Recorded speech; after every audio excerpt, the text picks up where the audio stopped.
Hey, welcome to day 11 JavaScript question. Today we will be solving memoize. The question says given a function, return a memoized version of that function. Now what is a memoized function?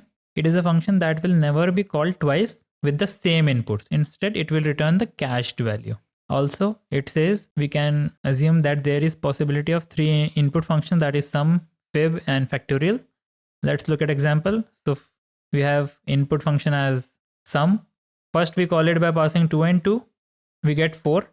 The function is called. Now we again call it by passing 2 and 2. This time we also get 4, but the function is not called because function was called with these values previously also. Now when we call get call count, we get 1. After that we call the function again by passing 1 and 2, which was not called before. So the sum function is called again, and after that we call get count, we get 2. So let's start. We need to keep track of the result corresponding to each of the input arguments. So let's create a cache for it, and it will be empty in the beginning. Now for storing the values in the cache, we need to identify each of the function call uniquely. We know that this will be an array of integers because all the three functions are accepting only integers.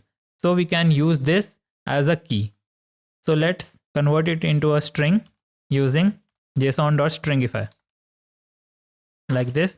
Now we will check if key does not exist in cache, then it means the function is called first time with these arguments and we need to call it. So cache of key, and we will call the function by passing args, and in the end we return cache of key. That's it. Let's run it and it works. Thanks for watching. Follow for more such content. See ya.